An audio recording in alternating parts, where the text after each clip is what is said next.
Reproductive health is something that is seen as complicated and a little bit mysterious. Today on the show, we're going to be taking a deep dive into the female reproductive system. My name is Omobolawa Olawere, and I'm going to be your host on today's show. This is the Red Room Dialogue, a show where we dive fearlessly deep into intricacies surrounding love, relationship, marriage, and lifestyle. I will be going on a short break, and when we get back, I'll be unveiling our guests in the studio to help us take a look at this topic. Don't go anywhere. We'll be right back.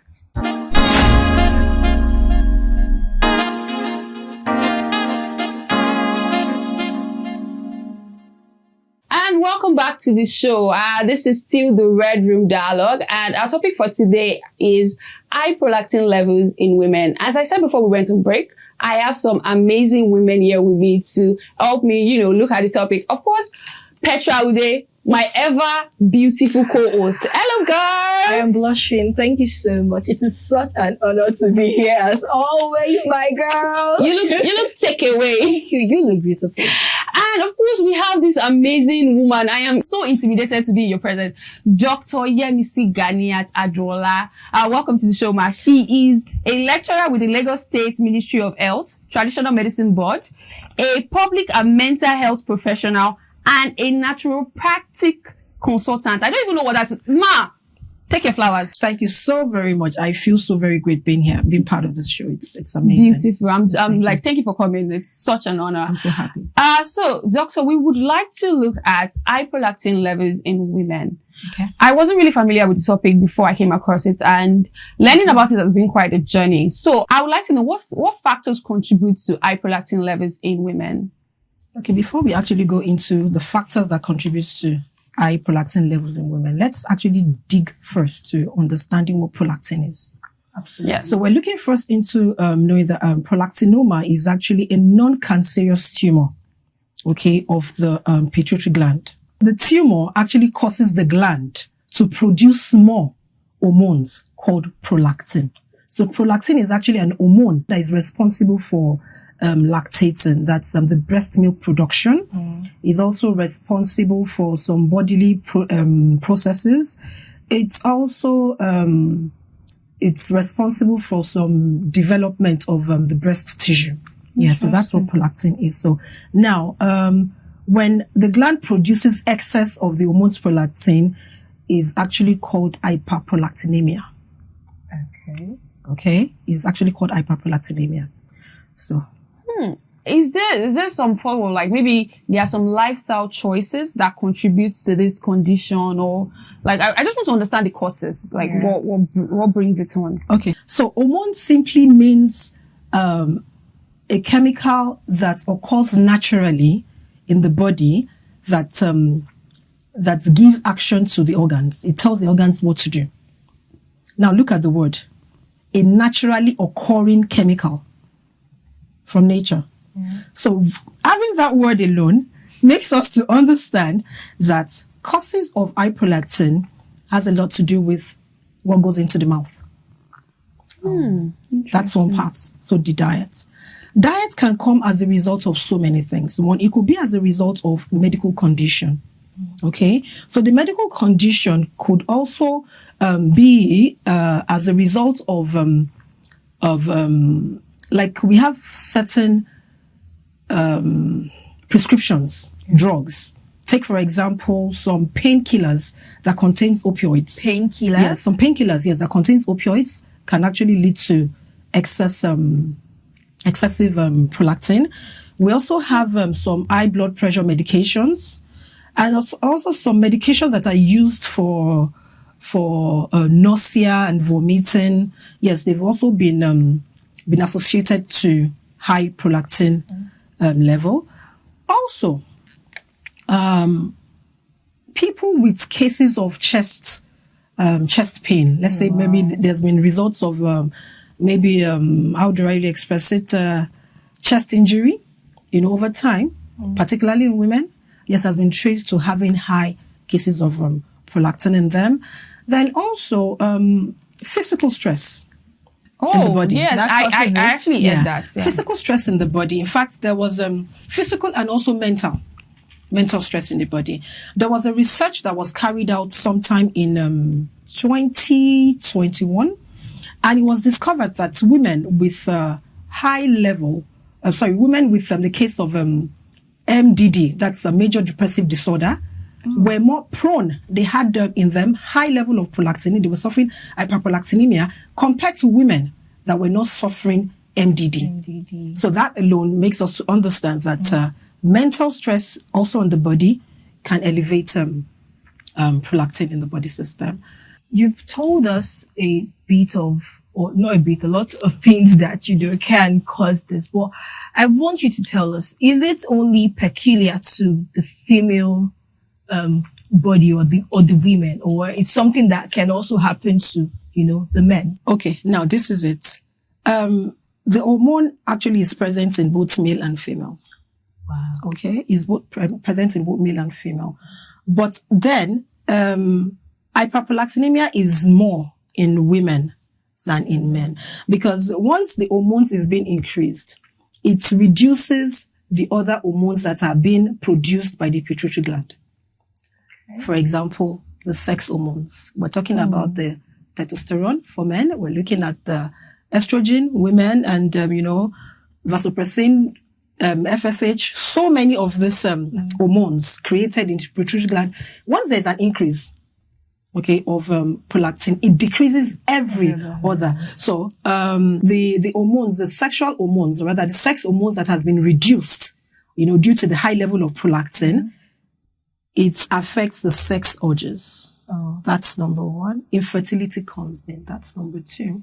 So there has been cases of women that have high prolactin to suffer. They have more hair on their face and also body. The facial, the effect of it. It's also a side effect. Of course, it's a side effect of it. Then you have women that they are not breastfeeding, but then they're having milk come out of their breast. You have cases of irregular menstruation or even no menstruation at all, with women with cases like that. But with men, usually the signs that you see in men is when the breasts of the men are bigger. Just like we have cancer of the breast too for men, but it's very, very rare. So like the ratio is like... No, the ratio is, of course, is like you're talking about like 50 to 1, yes, of having suffered that. But at the same time, do not forget, like I said, when it comes to the case of hyperprolactinemia itself, it leads to erectile dysfunction in men.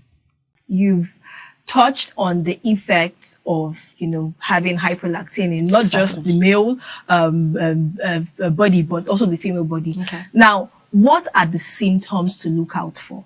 Because I don't know if I have hyperprolactin. I mean, the common one is probably bringing out breast milk from the breast without, having to bear a child or something. But what are the other features rather to look out for both the male and, the female body? Okay, firstly, because the sex hormones that has been declined, you would firstly note that your urge for sex non-existent. Do you understand? Yes, for the married couples, you would understand that dryness during sex. Wow. Yes, it leads to dryness and sex is more painful. Lower abdominal pain comes in. Then sometimes in men too, we usually have the low abdominal pain coming in men. But the symptoms in female is always more pronounced than in men. Then also statistics shows that women between the age of 24 and 35 are often mostly affected with hyperprolactinemia. Yeah. But I can tell you something, that this research was a research done a very long time ago. So it's not current? I can tell you it's not current. Because being a fertility expert myself, there are lots of cases that we see. In Nigeria? In Nigeria. With women, young girls, and even young boys, that they're already suffering from infertility already. Wow. And you're wondering what is happening. When you say young girl, what age? Age. I once had a patient of, she was 21 years old, going on 22. Yes, already suffering that. So, like we said, lifestyle could also be, a factor towards it. Nonchalant attitude to your health status. Remember, I gave the definition for hormone to be naturally occurring chemical. So feeding a lot on artificial definitely is going to have a lot. So those are features you can always, just... Well, in recent time, we've seen an increase in diseases like this. Okay. Like, if you look back like 10 years ago and you check the statistics of conditions like this, they were considerably lesser, like by a lot. And you check back in 2021, 2022, and then you see that there has been almost like a 50% increase. And also in like young people. So you just have to wonder like what is going on. And sometimes I checked on one statistic the other day. It wasn't even like smokers or people that drank alcohol or whatever. I think it's the diet. Is there something in our water that's changing that is making this kind of diseases that we're not like, especially as like Nigerian women? Okay. That we're not really, yeah. You see, our diet in Nigeria today is a crazy one. Well, not just in Nigeria, all over the world. But I'm going to pick from my personal experience, Please do. I'm also a water therapist, and I can remember there was a time long ago that I was preaching on water therapy to a patient, and what he told me, over a 40-year-old man, and what he told me was like, he said, "Doc, my favorite meal is noodles." And he said, I can have it morning, noon, and night. Imagine that. Someone of over 40 years old craving for noodles morning, noon, and night. And we have a host of other kind of meals that rather than you cook something great for yourself, you just want to feast on processed foods and just take something. It's definitely bound to happen. In my own time, even though, I'm still very young, so. Of course you are, ma. We hardly had, like you said, when you were doing your research work, we hardly had illnesses, that would take us to general hospitals or teaching hospitals. What we had particularly then were health centers. And the major illness we're having there was either malaria, then until typhoid came in and we're just malaria and typhoid. But over like 15, 20 years now, lots and lots of cases of so many things happening, So it's a crazy world, but... Okay. Yeah, So, Petra was talking about like the effect and symptoms that manifest that we would think that. You also said that men are often asymptomatic. Yeah. They don't show symptoms. Also in women, what kind of tests should they go for? Okay. The thing is, when you meet with your, health professional, okay, so it could be a test, they could tell you to do a blood test, okay, to check for the level of prolactin in your blood. That's one. It could be seen through an MRI. It could be seen through a CT scan. It could also be seen through a magnetic resonance analyzer machine. So yeah, with that, you definitely get to know. I love what you said, because as a woman myself, I have had like issues that maybe I had a period that was too painful, and then I went to the gynecologist. In Nigeria, our healthcare professionals are not very hands-on. I don't know, maybe it's I don't know if it's Nigeria or whatever, but you describe your symptoms to them and they say, they'll just prescribe something to you. Like they don't run MRIs, CTIs, blood work. I can't remember the last time I had blood work, and I have HMO in Nigeria. Okay. They don't run these tests. They're always very quick to wave off symptoms like, no, you're fine. Don't worry. You can just, do you understand? So we have to like look out for, especially as we said that these cases are rising. You have to take extra care for yourself. If I go to the hospital and I request for an MRI off the bat, they are not going to listen to me. They definitely know. I don't know about you, Petra. The first question will be, what do you know? All these internet people. Honestly, it's highly unfortunate where we find ourselves in Nigeria today. But I could speak from my own side, coming from my profession. Firstly, in my clinic, once you need to come in, the very first thing we're doing is we're carrying out a checkup on you using our magnetic resonance analyzer machine. Gives us a lot of information, inclusive of the prolactin you're talking about. So it's not just you walk into just anywhere, but when you come in, we are into nature. We use nature in healing. So that's the very first primary thing we do because, like they say, the whole body is interconnected. True. And without this interconnectivity, the body is not going to function like it should function. So if you are having headache could be as a result of so many things entirely. So you're not just going to come to me and what I'm recommending to you is just a painkiller. What if your headache is coming from just you're hungry? Because you could be hungry and be having headache. Okay? You could be having headache because your blood pressure is high or is even low. You could have been having headache because probably you've not slept you've not slept in a while, and so headache could be as a result of so many things. So the magnetic analyzer does is to give me an insight into exactly what is wrong with you. I am actually enjoying this conversation and I absolutely cannot wait to continue. But sadly, we have to go on a short break. When we get back, we'd love to talk to the doctor more about treatment of high prolactin levels in women. Don't go anywhere. We'll be right back.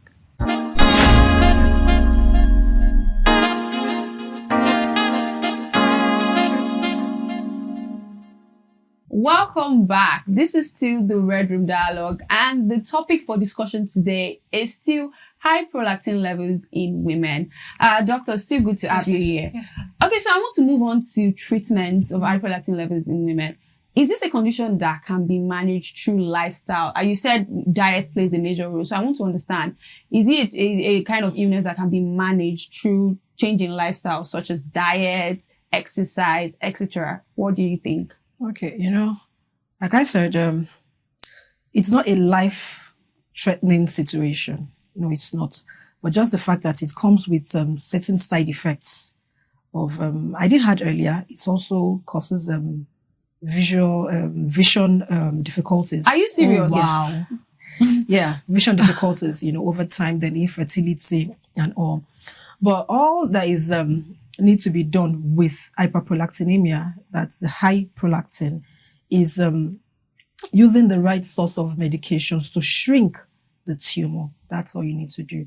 So, when you hear tumor, your brain automatically goes to cancer. Like you take cancer. And then you also mentioned that people also go for like invasive surgeries. Yeah. Like, does this ever lead to cancer? Is there extreme cases? No, it doesn't get to cancer. So no fear of cancer No here. fear of cancer here. Okay, so But just like I mentioned, if not treated over time, leads to the vision disability, leads to infertility, the loss of libido and all of this stuff you have. Okay, so are these side effects, visuals, fertility, loss of libido, are they permanent in any way? No, like they're not permanent, like I said, once treated, of course, because I said at the beginning of it, I said excess of prolactin will cause decrease in other hormones being produced in the pituitary gland, the sex hormones. Okay, so treating it definitely kind of corrects almost every other thing. Exactly. So we've discussed the side effects, the causes. What these people that have high prolactin, I'm sure that they go through a lot that they don't even want to tell people. So what are like the emotional effects of this high prolactin? How does it affect a woman's day-to-day activity?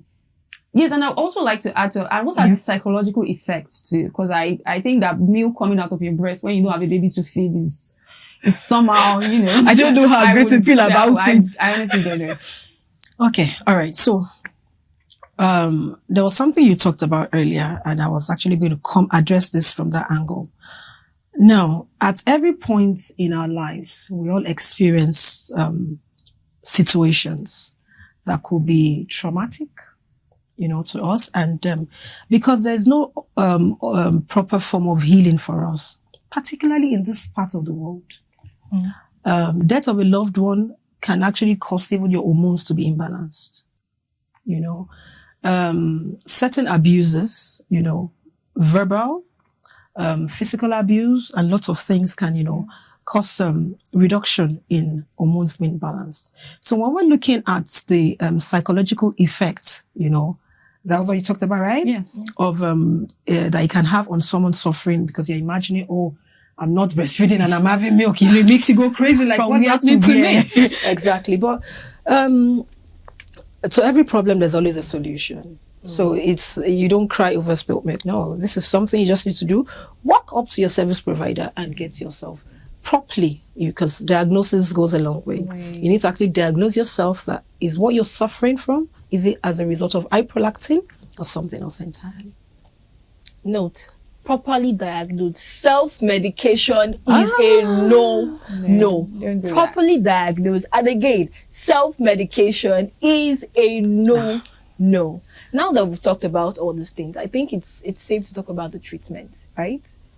So what are, like, say someone that has high prolactin, what's like the treatment? How can the person manage it? Okay, I think I talked about that earlier. I said when you go to your doctors, there's certain medications that can be given to shrink. Yeah. Exactly. To shrink the tumor. And once you have the tumor shrinked, it's all good. So if you're coming to naturopathic consultant, herbal medical consultant like us, we also have lots of herbs, processes and therapies that we do. And you get it shrinked. It's not a big deal. It's a case that I deal with from time to time. Yeah, being a fertility expert myself. So that was going to be my next question. Like, as a traditional specialist, I was going to say, what are these herbal? I'm so sorry, my bad. Herbal specialists. Yes. I wanted to know, what are these treatments that you take your patients on, since you advocate for like natural and remedies. Yeah. So what remedies do you? Well, that would be when you come in, because the size of the tumor is even going to determine exactly what you will be given, the duration that you'll be given, things to exempt from, things to add to your diet. So you just need to visit first before we can actually carry that out. Yes. Okay, I know that you've given like a lot of like insights to what patients that are with high prolactin levels should do. Okay. But what other advice do you have for like women that are living with these conditions? It's not a life-threatening condition. So that word condition is like the person. I think that's something you reiterate over again. But it's unfortunate that there are so many aspects to women's health that usually not talked about. Yes. But I'm glad you have a program like this to actually educate people on things to do. Yes, kudos to the producer and everybody on board here. Thank you. You're doing a fantastic job. It's really very important for you to always examine yourself. Okay, physically massage your breast from time to time. If you like, I tell people, we've got 12 months in a year. Okay, try as much as possible to go for medical checkup every 3 months. That makes it 4 times in a year. Yeah. If you cannot afford that, go for 3 times a year. That's every 4 months. You still can't afford that, go every 6 months. That's twice a year. You can't still afford, make sure you're going, annually, Yeah, not going for medical checkup at all is definitely going to affect us, because anybody going from time to time would have seen any illness coming and it would have been averted before time. Exactly, before coming in. So that's my advice. No matter how bad it is, try as much as possible to go for medical checkup. There are many centers where they even offer free medical checkup. Yes, like in Nigeria, yeah, I could tell you, because like I have a foundation, all right? Oh, beautiful. That's part of what I do. I have a foundation. A foundation is a place where we offer free medical checkup, moral and mental health, advice to people. It's a big event where they come in for medical checkup.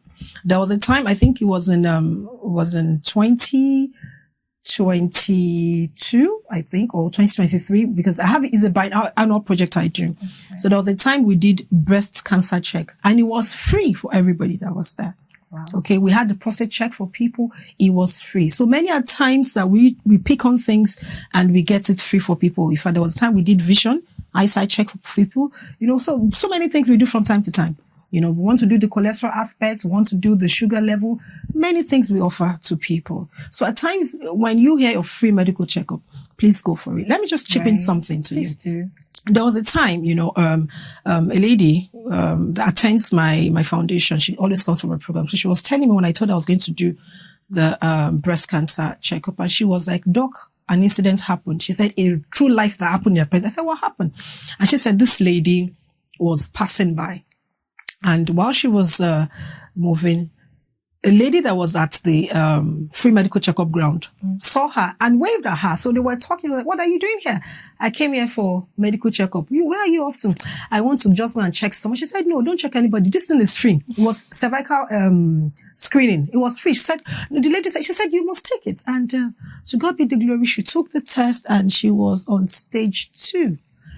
Cervical cancer. Oh, wow. And that was how she was saved. Okay. So there are times when you hear of some medical checkups that are free. Please try, to be there. So ma'am, what is the name of this foundation? Because I'm sure that people out there are very interested. And what time do you guys do this, checkup? Free checkup, right? Free screening and checkup. Yes, people would love to know that. Okay, yeah. It's Ricola Aid Foundation, and our project is biannual. We have it every June 12 and October 1 of every year at the Women Development Center in Agege.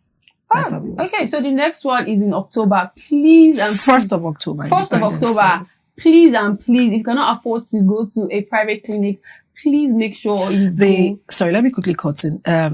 Free medical checkup starts by 8 a.m. in the morning and ends by 9:30 in the morning. Then we have, the main program take place. Yes, please. So please remember, 1st of October by 8 a.m. in the morning. It's very important. If you know that you cannot afford to go to a private clinic or anything, please make sure 8 a.m. in the morning. It's very important. As the doctor has said, regular checkups are very, very important. A stitch in time can save 9. Please make sure you do your regular checkups. You can just catch something. You can just prevent. Preventive is like the best method anyway.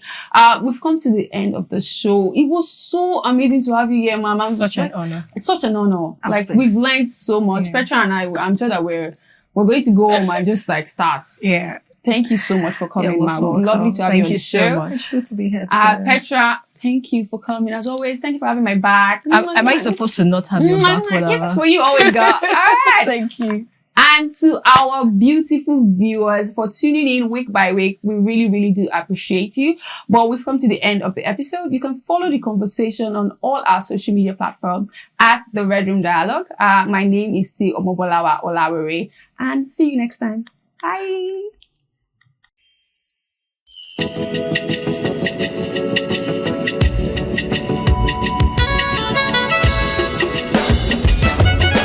In for a beautiful ride in the red room. All your doubts and fear we cater to. We dot all the I's, cross all the T's. That's what we're here to do. Yeah, we'll take you on a journey. Everybody, let's go.